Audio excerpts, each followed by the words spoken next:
Good morning, ladies. Happy Monday. A miraculous Monday, indeed, is even what I'm hearing. A shift, y'all. Today, I'm so excited because it's also the more authentic, more impact, more wealth activation experience. Okay. And it's called an activation experience because it's meant to challenge you and activate you into who you've always been in Christ Jesus. It is understanding your identity beyond what you've understood it before. It's an upgrade, okay? It's 2.0. And so if you have even thought about joining us, I really want to encourage you to join us today. The next time we'll be doing it is next month, okay? But what if God has something for you in this time, in this season, where the Kairos will interrupt the Chronos and we can receive all that God has for us? And so I'm just excited, y'all. I'm so excited. We have many women that are going to be there today. It's at 1 o'clock EST. Okay, so it's not too late for you to join. If you have any questions, it's going to be over the next three. It's 3 days today, Tuesday, and Wednesday. All right. Every day is geared towards something. Who am I is day one. Okay. Tomorrow is what is my purpose? Right. If you've wondered what is my purpose, or you are just going about life, the days are monotonous, but you know there's a calling on your life. You know there's greatness on the inside of you. Right. But there's also been grief. And so when there's grief and there is a healing that needs to happen, many times there's obscurity still. Okay. And so we can need help in the multitude of counsel. There is safety, right? We need help understanding beyond what we can see, right? Understanding our purpose beyond the pain, right? Beyond the blind spots. Right. And so God will place people in your life at the right time when He's doing something new, because He makes everything beautiful in His time. That is like my most favorite verse. Okay, Ecclesiastes 3:11, and then Romans 8:1. There's no condemnation to those in Christ Jesus. Like I found that verse in a moment where I felt like just unloved. I just unseen. I just went through a breakup, and I was probably, I don't know, I think I was like 20, 21, and God showed me that scripture. Like I had to go into my room finally. It's many times when we hit rock bottom, y'all, that we look up and we're like to the hills. We look up to the hills where our help cometh. Or then, we're like, Lord, we try to be spiritual then. But no, it's like God will use those moments where our hearts are open to Him, and He will meet us exactly where we are. And that is grace. Okay. And I like to have fun, y'all, too. But yeah, the Bible was in my room. I just wasn't using it. Like His word is there to wash us and to help us. Like Jesus is the living water. When we are dehydrated, we cannot think. When you really understand what dehydration will even do and physically to your body, and so when we don't have that living water, we will be spiritually dehydrated and see ourselves from the lens of pain, and it will always lead you to look at yourself in a perverted lens, in a perverted way. Perversion is just the wrong version, right? And so the enemy, Satan, which is the accuser of the brethren, uh, he always wants you just to think about all that you did wrong versus what Jesus has done, right, to make things right. He wants you to think about what happened to you and then accuse God, right, that's his MO, that's his mission statement. But Jesus came that you may have life and life more abundantly. He knows the plans that He has for you, a plan to prosper you, not harm you, a plan for hope in the future. And so it's about us understanding what Jesus has done, that we don't have to be perfect. We don't have to be trapped in analysis paralysis. Okay. We can receive all that God has for us because of what Jesus has done, the righteousness of Jesus. That when God sees you, when the Father sees you, He's looking at the righteousness of Jesus. He's looking at Jesus. Okay. Right. We conform to His image versus the image of those who had hurt us. Sometimes we're reflecting them, especially even if we become a recluse. We're reflecting that, right? We're reflecting even fear of abandonment, fear of being criticized, the fear of men. If fears dictate in my life, I can be offended, an offended person, or offend others. A hurt person can hurt people, right? But a healed person will help people. And so God is in the business of restoration, of restoring us. We're not condemned, right? And God met me right in that place. I mean, just throughout my teenage life and my young adult life and my adult life, as life be lifing. I say life be lifing. That's how I say it on purpose because it does, right? But when we do life with God, we overcome and we see ourselves, right? Because we drank. Come on, when we used to drink back in the day, and it was hazy, and there was a hangover, and then God delivered us from that, right? Or maybe God is delivering you from that. And I remember God delivered me from that season. It was a long season in my life. God said, you know what? Drink me. I'm the living water. Then I began to see myself the right way. Because some of that too was just I don't know how to stop all the chatter in my mind and just being upset too because I was good at what I did, but then I was depleted by it too. Y'all, let me just save it. Let me save it for the more authentic class, okay? The activation experience, which is it is also a classroom where we can be teachable, where we can learn and grow. Jesus grew in wisdom, stature, and in favor with the Lord, right? And so that's why it's a 3-day activation experience. We're here to learn, right? We want to grow, and we're going to grow in favor, and we're going to get in position, right? And God has spoken tremendously to me about women being raised up, Esther's being raised up, understanding their identity.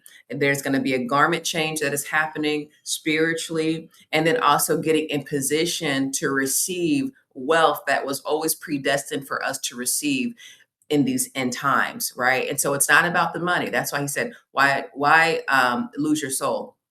Earn the world just to lose your soul, right? No, no. That's why he's restoring our soul, and we're understanding that this was always a part of our assignment. We're not in this world to be miserable. There's a mission that we have, and that is to be the light, right? The harvest is plentiful, the laborers are few. So you are a chosen one, and so we don't want to waste time in analysis paralysis, or even when we know the hurt is valid, we don't want that pain to become the pride that we begin to sit in. Even pride can look like, oh, I just want to remain in the background. I don't know if there's anything good about me. Maybe we're dismissive of compliments. Everyone else can see the good inside of us, right? But we can't see it. And so that can even be a lens of pride. Like pride is a full spectrum. So, anyways, we all have something in our hands, and that's what I even wanted to talk and touch on today. I was in this Priscilla Shire book, and Elijah came to the widow in 2 Kings 4:2. Elijah asked her, "What can I do for you? Tell me, what do you have in the house?" Meanwhile, her debts were deading. Okay, you know what I'm saying? Like when your debts like have debts, okay, when someone who is poor looks at you and they feel bad, and I'm laughing just to bring some comedy into it because y'all, I've been there. Okay, I let me tell you, I have been there. I know what it's like, especially no matter who you're looking at. When God takes you through a wilderness season, the finances look different. Okay, everything looks different. Even if there was a lot of money before, when God takes you through it, it is to really just it's like you're stripped, okay? Because God is also removing idolatry from us that we didn't even know was in us. And so that has been the season that I've been in. All right. And so God has taught me trust. And then God has made ways, and He has just miracles. I've seen miracle after miracle. And so my faith in God has I mean, and understanding His nature has grown. There's a confidence that I have that I can speak of and empower others to hey, attach to this faith. Because God is moving mountains. Like this event, it has been predestined to happen at this time. And God orchestrated this. This is divine. This is not Miriam. And so I came to remind somebody today, yes, the situation is situationing in your life. The finances or the relationships, and people, maybe you're experiencing intense spiritual warfare. God will always send someone to remind you of what you have, to shift your focus. And so Elijah came to this woman. So what do you have? And so she, instead of focusing on her lack, she began to lean into a different understanding, a divine one. Because we have our understanding, but then there's God's heart. We have our head, but then there's God's heart. We have our head, but then there's God's heart. Okay. And so now he's having a heart conversation, really, because but with God, all things are possible. So he's now speaking the language of possibility. What do you have? What can we work with? Right, right. Yeah, I know what they're doing, but I want to know, what do you have? I'm shifting how you see the situation, because in the multitude of counsel, right? Receive a prophet in the name of the prophet, and you will receive a prophet's reward. Come on. And so now she's thinking about what I have in my hand, because we just have to have we need to have a heart to heart conversation instead of a head to head one. Right, because if I'm having a head-to-head conversation and it's with someone who is where I am, they're just gonna co-sign with where I am.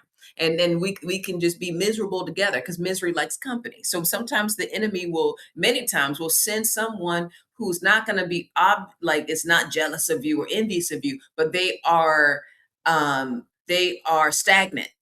They may be stagnant with you. They may see things the same way you do. And so we end up, we call those trauma bonds. Now we're bonding over trauma. Meanwhile, we just want to be cared for, we want to be seen, and so perhaps it will satisfy that temporarily, but there is no change. And so now the lens is the same. So you don't feel better. If anything, maybe bitter. But God is in the business of restoration. And so he will send the right person. And we got to catch it. We got to catch the revelation, so that our true self can be revealed, so that there is change, that there is an evolving, there is a growing, Jesus has a growth mindset. And so I have learned to welcome the truth, because it has yielded freedom for me.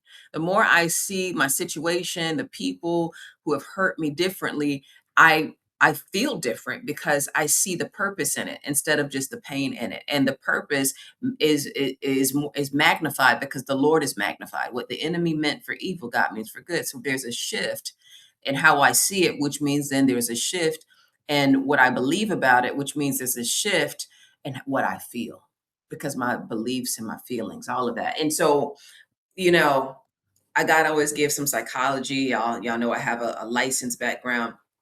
By the way, my name is Miriam. Welcome to the group for those who are new. And I'm excited about these next 3 days.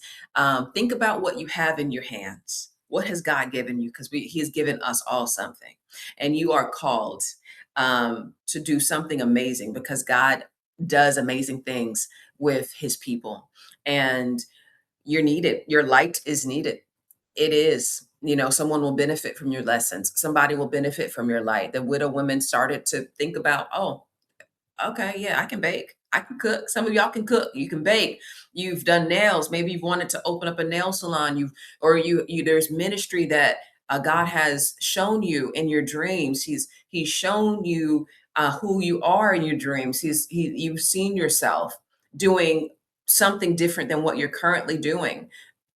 Maybe you saw yourself going back to school, getting a certification. You saw yourself employing others. You've seen yourself in just a way that it does not look right now. God is showing you. He's giving you insight. He's giving you foresight into who you are.